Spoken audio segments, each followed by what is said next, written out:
अस्सलाम वालेकुम दोस्तों। पाकिस्तान क्रिकेट बोर्ड ने एक वीडियो जारी की जिसमें पाकिस्तान वनडे टीम के कप्तान मोहम्मद रिजवान, फ़खर जमान और नसीम शाह ये तीनों क्रिकेटर्स के इंटरव्यू कर रहे हैं वहाब रियाज, और बड़ी दिलचस्प बातें उनके साथ की। पाकिस्तान टीम जो अब बुरी खेल रही है उसके ऊपर क्रिकेटर्स के मन में क्या चल रहा है, वो दुनिया भर की जो क्रिकेट में बेस्ट बैटर कौन है, बेस्ट बॉलर कौन है, पाकिस्तान क्रिकेटर्स के आपस में खुशगवार यादें, तीनों जो क्रिकेटर्स की बेस्ट बेस्ट इनिंग क्या थी, यानी दो बल्लेबाज और एक बॉलर, और बहुत सी खास खास चीज़ें थी।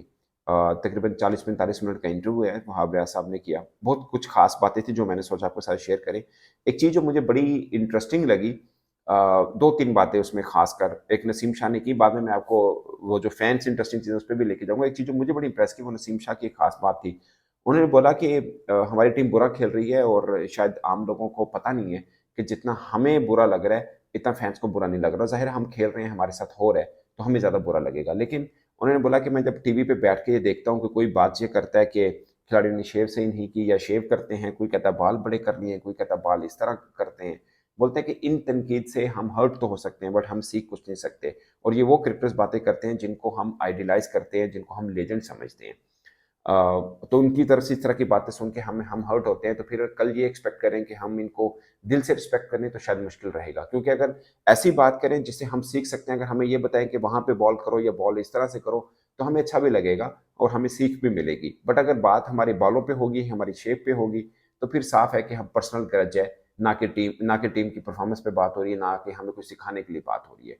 सीधा है कि हम हमसे कोई पर्सनल रंजिश है जिसके ऊपर ये सब बातें हो रही हैं। ये नसीम शाह ने कहा, ये मुझे आई डोंट नो वो किसको इशारा कर रहे थे, बट मैंने एक बार सुना था जियो के ऊपर सिकंदर बख्श साहब ने ये बातें की थी, पाकिस्तान के लेजेंड क्रिकेटर ने, इन्वर्टेड कॉमा। उन्होंने कहा था कि ये शेव करते हैं, ये करते हैं और ऐड करते हैं, पता नहीं क्या-क्या। उन्होंने इस तरह बातें की थी।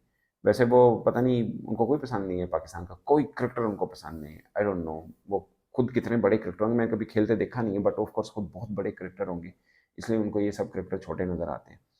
तो खैर दोस्तों, अच्छा एक और मज़े की बात, रिज़वान से पूछा गया कि आपका सबसे मुश्किल बॉलर कौन-सा है? मोहम्मद रिज़वान से पूछा गया। रिज़वान ने कहा कि जब मैं डोमेस्टिक में खेलता था ना, एहसान आदिल बड़े मुश्किल बॉलर थे। अब बहुत से लोगों को शायद उनका पता नहीं होगा। एहसान आदिल 2015 वनडे वर्ल्ड कप के अंदर टीम पाकिस्तान का हिस्सा थे। वो थे, राहत अली थे और साथ में सुहेल खान थे और वहाब रियाज थे। ये पाकिस्तान का बॉलिंग अटैक था। एहसान आदिल ना टॉल फैसलाबाद के बॉलर थे और अच्छी लाइन हिट करते थे। पेस भी उनका ठीक था, मुनासिब था, 140-45 वाला पेस था उनका। तो वो रिजवान कह रहे जब मैं डोमेस्टिक में आया था मुझे वो बड़े मुश्किल बॉलर लगते थे। तो बाज़ बॉलर ऐसे होते हैं जिनको आपको लगता है ना कद छोटा है। कद छोटा मीन कि वो क्रिकेट में इतने बड़े माने नहीं जाते, बट डोमेस्टिक में वो होते हैं। एहसान आदिल इंटरनेशनल में बहुत नाम नहीं कमा पाए, बट डोमेस्टिक में वो ठीक बॉलर थे। तो रिजवान ने बोला कि वो फिर उन्होंने बोला जब मैं इंटरनेशनल करियर में आया तो स्टार्ट में मुझे वुड बहुत मुश्किल बॉलर लगे। और वुड मैं आपको अभी बताऊँ, इंडिया ने बड़ा धोया उसको, वुड और आर्चर को, इसमें कोई शक नहीं है। 150 प्लस को तो जिसे कहते हैं ना खंगेया ही नहीं गा, खासकर अभिषेक शर्मा ने, कोई शक नहीं है। मगर यही वुड इंग्लिश कंडीशन में टोटली डिफरेंट बॉलर होता है, वहाँ पे सूट करती हैं। इवन ऑस्ट्रेलिया में टोटली डिफरेंट बॉलर होगा, तो वहाँ पे इसको सूट करती हैं वो सब चीज़ें। तो मुझे लगता है कि वुड उस कंडीशन में अच्छा है। इस पर फ़खर जमान ने भी एक बात की थी, उस पर भी हम ज़रूर आएँगे। तो फिर उन्होंने बोला कि अब जब मैं इस टाइम पे पहुँचा हूँ तो मुझे सबसे मुश्किल लगते हैं बुमराह, ये मोहम्मद रिज़वान ने कहा। फिर नसीम शाह से बात हुई और वो जो होता है ना कि क्या कहते हैं, फ़र्ज़ किया वो एग्ज़ाम्पल लेते हैं शोएब अख्तर या वकार यूनुस, इस तरह कंपैरिज़न पिक वन उसमें। तो 2 चीज़ों जो बड़ी मेरे लिए बड़ी हैरानकुन था, मुझे नहीं लगता था कि इस तरफ को जाएँगे। पिक ये हुआ कि ब्रेटली या बुमराह, तो नसीम शाह ने कहा बुमराह। फिर हुआ बुमराह या मोहम्मद आसिफ, तो नसीम शाह ने कहा बुमराह। आसिफ इतनी बड़ी क्रिकेट खेले नहीं है, बट मुझे लगता है कि टेस्ट में आसिफ बुमराह से ज़्यादा अच्छे बॉलर थे, किसी भी कंडीशन में। मुझे ज़्यादातर पे लगता है। बाकी वनडे, टी20 इतना खेले नहीं, टी20 वर्ल्ड कप खेले, अच्छा खेले थे वो। बट बुमराह ऑफ कोर्स अब इतना लंबा खेल चुके हुए हैं और बहुत जगहों पे परफ़ॉर्म किया है। खैर आसिफ ने भी विनिंग परफ़ॉर्म किया था, और आसिफ तो उस टीम के थे जिसके बल्लेबाज इतने तगड़े नहीं थे, बुमराह के तो बल्लेबाज तगड़े हैं। बट बुमराह को एक डिसएडवांटेज ये था जो आसिफ को एडवांटेज था, कि बुमराह के साथ कोई बॉलर नहीं था, जबकि आसिफ के साथ शोएब अख्तर था। तो ये बात तो ठीक है। अच्छा, फिर उनसे पूछा गया, अच्छा बुमराह या वसीम अकरम? तो उन्होंने बोला वसीम अकरम। फिर वसीम अकरम या मैकग्रा, तो उन्होंने बोला मैकग्रा। मैकग्रा या कॉन्टी वॉश, तो उन्होंने बोला मैकग्रा। तो नसीम शाह को ओवरऑल वर्ल्ड क्रिकेट में पुराने नए मिला के सबसे बड़ा बॉलर मैकग्रा लगते हैं। या हो सकता है कोई और बॉलर हो जिनका नाम वकार ने ना लिया, वहाब ने ना लिया हो, बट उनको मैकग्रा सबसे बड़े लगते हैं।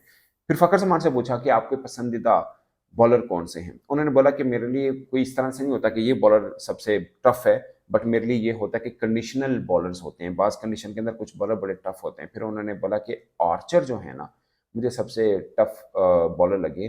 अब वही बात ना, आर्चर को बड़ा धोया इंडिया ने, तो लगेगा यार मजाक करेंगे यार, फखर जमान को ये टफ लगता है, बट आर्चर इंग्लिश कंडीशन में वाकई टफ बॉलर है। आप ऑस्ट्रेलिया वाली वो एशेस उठा के देख लें, उसने कितनों को तोड़ा। मतलब स्मिथ को सब बड़ा बल्लेबाज मानते हैं, मगर स्मिथ को भी उसने अच्छा खासा खड़काया था। फिर लोबी शाइन को बाउंसर मारे थे, तो बड़ा टफ बॉलर है उस कंडीशन में।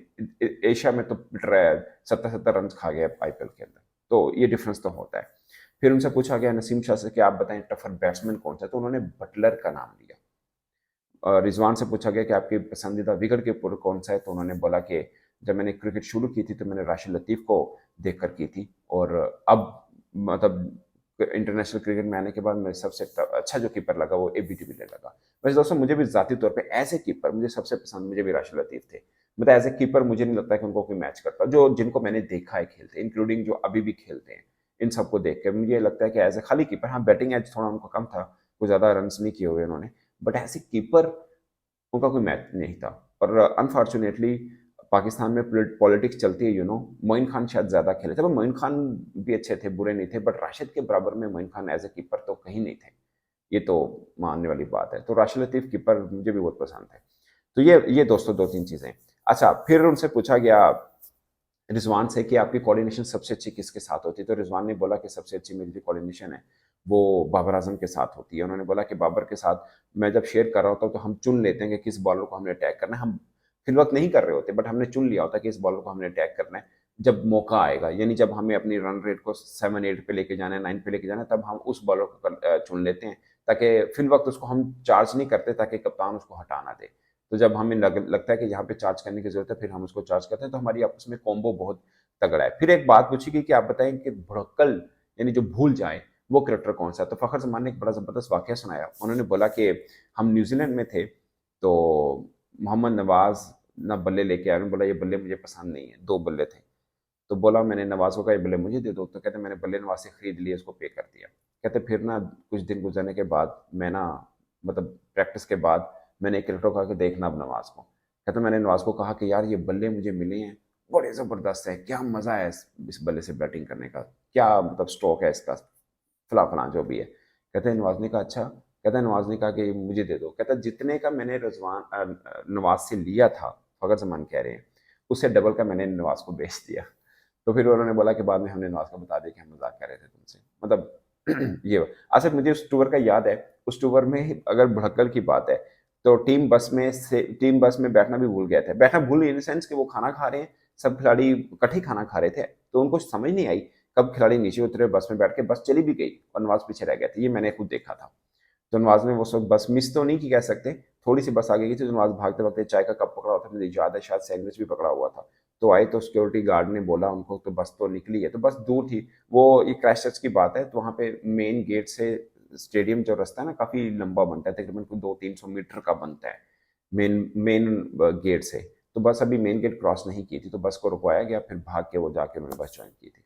तो नवाज का ये अमल, और फिर सबसे ज्यादा फनी कौन है, तो सब लोगों ने नवाज का जिक्र किया था कि नवाज सबसे ज्यादा फनी है, मैंने बहुत से लोगों से सुने कि नवाज बहुत फनी है। अच्छा जी, फिर ना वो था कि खिलाड़ी का नाम लिया जाएगा और आपने एक्शन करके बताना है कि ये खिलाड़ी कौन सा है। मोहम्मद रिजवान से कहा गया, तो मोहम्मद रिजवान ने कुछ खिलाड़ियों का किया, मिसाल के तौर पर साइम अयूब का किया, तो उन्होंने यूं किया और साथ में ये किया। तो फखर ने बोला कि ये एक ही खब्बा है जो ये बॉल भी करता है, ये वाली बॉल करता है, लाइक कैरम का इशारा किया। उन्होंने बोला ये साइम अयूब है। तो सबसे फनी मुझे लगा जब हारिस रऊफ का जिक्र आया, तो रिजवान ने यूं किया। अब आपको याद होगा हारिस रऊफ पता नहीं मन में क्या सोच रहे होते हैं, अपने आप से ही कुछ चैलेंज कर रहे होते हैं, बॉलिंग करते वक्त ना कभी छक्का चौका पड़ते तो वो यूं वाकई यूं करते हैं। फिर फखर जमान ने बकायदा यूं करके दिखाया कि इस तरह से वो बहुत करते हैं। फिर एक बात हुई कि रिजवान को कहा गया कि आप कमेंट्री करके बताएं। एक सिचुएशन दी गई कि नसीम शाह बॉल कर रही हैं, फखर जमान बैटिंग कर रही हैं, आखिरी बॉल पे 6 रन बनाने हैं फखर को, नसीम शाह बॉल कर रहे हैं, तो कमेंट्री करें सिचुएशन के ऊपर। फखर जमान ने रोक दिया, उन्होंने बोला ऐसा हो नहीं सकता। पहले रिजवान ने कहा कि ये हो नहीं सकता कि फखर आखिर तक खड़ा हो, मजाक से उन्होंने कहा कि फखर लास्ट बॉल तक खड़ा हो। फिर फखर ने कहा हाँ अगर मैं बैटिंग कर रहा हूँ तो ऐसा नहीं हो सकता कि आखिरी बॉल पे 6 रन चाहिए। ये बड़ी जबरदस्त बात थी। साफ है कि अगर फखर जमान खड़ा है, मतलब ऊपर से आया लास्ट बॉल तक खड़ा है, तो ऐसे कैसे हो सकता है कि आखिरी बॉल पे 6 चाहिए। या तो फखर पवेलियन में होंगे, या आखिरी बॉल तक मैच नहीं आएगा, ये तो है, इसमें कोई दो राय नहीं है। और ये एक था। अच्छा, फिर ना रिजवान से पूछा गया कौन सा बल्लेबाज बहुत तगड़ा है, तो जुवेद मियां से मामला शुरू हुआ। उन्होंने कई बल्लेबाज पे, तो उन्होंने जैसे मैं थोड़ा सा हैरान हुआ था जब कंपैरिजन हुआ ब्रायन लारा का, तो ब्रायन लारा और पोंटिंग का, तो आई गेस उन्होंने ब्रायन लारा को चुना था। Yes, but at the end of the day मतलब आखिर में आकर आ गया कि इंजमाम या बाबर आजम, तो उन्होंने बाबर आजम को चुना रिजवान ने, जो मेरे लिए हैरानकुन था। मुझे लगता है कि इंजमाम शायद मतलब बहुत से लोग स्टैट को देखते हैं, मैं एक स्टैट लवर नहीं हूँ ऑनेस्टली स्पीकिंग। मुझे लगता है स्टैट मैटर नहीं करते। ये बात मैंने तब से दिमाग में घुसी हुई है जब एक बार MS धोनी से क्वेश्चन हो गया था। एडिलेड में पाकिस्तान इंडिया का मैच था 2015, ऑस्ट्रेलिया की मैं बात कर रहा हूँ। तो MS धोनी से हुआ था कि स्टैट में इंडिया कभी हारा नहीं है पाकिस्तान से वर्ल्ड कप में, ये वो। उन्होंने बोला मैं स्टैट को नहीं मानता। उन्होंने बोला जो हो गया सो हो गया, आगे नया दिन है, नया मैच है, नई कंडीशन है, नया सब कुछ है, डिफरेंट टीम है, सब कुछ नया है, तो इसको आप पीछे के साथ जोड़ नहीं सकते। क्रिकेट में डेली कुछ ना कुछ नया हो सकता है, तो आप कैसे जोड़ सकते हो कि पीछे क्या हुआ और आगे क्या होगा। मुझे भी लगता है कि स्टैट मैटर नहीं कर रहे होते, बट मुझे लगता है कि इंजमाम और बाबर आजम का अगर कंपैरिजन करना चाहे, मुझे लगता है कि इंजमाम शायद ज्यादा एज होगा उनको, इंजमाम शायद ज़्यादा बेहतर थे, ये मुझे भी लगता है ज़्यादातर पर। तो दोस्तों ये था, और ओवरऑल सबका अभी फ़खर ज़मान ने भी एक चीज़ शेयर की। उन्होंने बोला कि मैं जब चैंपियंस ट्रॉफी में इंजर्ड हो गया, तो उसके बाद मैं भी टीवी पे देख रहा था कि लोग क्या क्या बोल रहे हैं। उन्होंने बोला कि बहुत से फैंस हैं जो गुस्सा करते हैं कि पाकिस्तान टीम हार गई, अच्छा नहीं खेली। उन्होंने बोला वो एक्सेप्टेबल है, जाहिर फैन है, वो क्रिकेट खेले नहीं हुए, उनको अंदाजा नहीं है, सब चीज़ें हैं। बट टीवी पे मैंने ऐसे लोगों पर भी बातें करते देखा जो खुद क्रिकेटर हैं, जिन्होंने आज तक 10-10 साल, 15-15 साल क्रिकेट खेली है। उनके रवैये, उनके लहजे, उनके अल्फाज सुनकर मुझे अफसोस हुआ। और ऐसे क्रिकेटर्स के लिए मैं सिर्फ ये पैगाम देना चाहूँगा, ये फ़खर साहब ने बोला कि फिर लोग आपके दिल से रिस्पेक्ट नहीं करेंगे अगर आप इस तरह के वर्ड्स यूज़ करेंगे, आप इस तरह की बातें करेंगे जो हर्टिंग होती हैं। आप वैसे तनकीद करें, क्रिकेटिंग पॉइंट ऑफ व्यू बोलें, शायद हमें अच्छा भी लगेगा। फ़खर ने बोला कि कुछ चीज़ें मेरे में खामियां होंगी, अगर कोई टीवी पे बैठ के उन खामियों पर बात करेगा तो मुझे सुन के अच्छा लगेगा, मुझे सीख मिलेगी। बट अगर कोई बुरे लफ्ज़ों से बात करेगा और ओवरऑल वो बात करेगा जो एक क्रिकेटर के अल्फाज नहीं हो सकते हैं, तो कोई उनकी रिस्पेक्ट नहीं करेगा। ये फ़खर ने कहा। और मुझे लगता है कि बामानी बात है कि आप मतलब तनकीद होनी चाहिए इन अ सेंस कि आपको सीख भी मिले जिस पे तनकीद हो रही है। पता नहीं आम लोगों को समझने में शायद मुश्किल रहा है, क्योंकि वो इस लेवल पे क्रिकेट खेलते नहीं। जब आप क्रिकेट खेलते हैं और फिर जाकर आपको मतलब कोई तनकीद क्रिकेटिंग पॉइंट से करेगा तो आपको समझ में आएगा। अगर कोई वैसे करेगा कि तुरदा की में डरे हुए सन उंज की है फलां की है, तो शायद सबको लगेगा यार ये पर्सनल है, इसमें हमारे लिए सीख क्या है। मुझे याद है एक बार मैंने एक दो क्रिकेटर से पूछा था कि आपकी तनकीद हो रही थी तो आपको कौन सा लाइक जो टीवी पे बैठे बात कर रहे थे क्या आपको सीख मिलती है। उन्होंने बोला हमें ज़्यादातर हम किसी की बात को ज़्यादा इतना वेटेज देते नहीं है, क्योंकि सब तनकीद नहीं कर रहे होते, सब भड़ास निकाल रहे होते हैं। बट एक सलमान बट का नाम लिया था एक दो क्रिकेटर्स ने, उन्होंने बोला जब वो बात कर रहे होते हैं वो तनकीद तो कर ही रहे होते हैं, बट उनकी कुछ बात के ऊपर सीख जरूर होती है, पता समझ आ रही होती है कि यार technically he speaking very sound, तो मज़ा आ रहा होता है। ये बात मैंने सलमान बट साहब से भी शेयर की। मैं तो खैर उनको उस क्रिकेटर का नाम भी बता दिया था। तो ये चूंकि कुछ पर्सनल बातें होती हैं तो नाम बताना जरूरी नहीं है। तो ये है दोस्तों ओवरऑल। और एक और अपडेट के बुमराह जिनका जिक्र मैंने किया और थंबनेल के अंदर भी और वीडियो के अंदर भी, उन्होंने बॉलिंग शुरू कर दी है। He is a very good bowler, of course India team के हैं तो मतलब उनकी टीम ही बड़ी है, इसमें कोई शक नहीं है। बट वो बॉलिंग में सारा बोझ खुद अकेले उठाते हैं। लेकिन इस चैंपियंस ट्रॉफी में साबित हुआ कि टीम इंडिया उनके ऊपर अकेले पे नहीं खड़ी। बट मुझे रहता है कि half of the Indians bowling is Bumrah. इस बार क्यों नहीं हुआ? क्योंकि कंडीशन शायद स्पिनर्स के लिए ज्यादा साजगार थी और इंडिया ने चालाकी करके 4 स्पिनर्स डाल दिए थे जो कि उनको सूट की, और उनकी गुल्लक थी कि सारे मैच में उनको दुबई में खेलने थे। अगर उनको भी पिंडी या ऐसी किसी कंडीशन में मैच जाके खेलना पड़ता तो उनके लिए मुश्किल रहता, या उनके मैचेस जहाँ पे इवन के अफगानिस्तान के साथ ज्यादा होते तो उनको मसला लेना था, क्योंकि अफगानिस्तान के स्पिनर भी तगड़े हैं और वो बैटिंग भी अच्छी करते हैं। मैं ये नहीं कह रहा कि अफगानिस्तान इंडिया को हरा देता, बट मजेदार मैच होता, ट्रस्ट में मुझे लगता है, क्योंकि उनके स्पिनर्स तगड़े हैं, तो स्पिनर्स को साजगार माहौल मिल गया था। तो ये दोस्तों, इस पर आप अपनी राय कमेंट की सूचना जरूर बताएगा। मेरी तरफ से इतना ही, इजाजत दीजिए, अल्लाह हाफिज।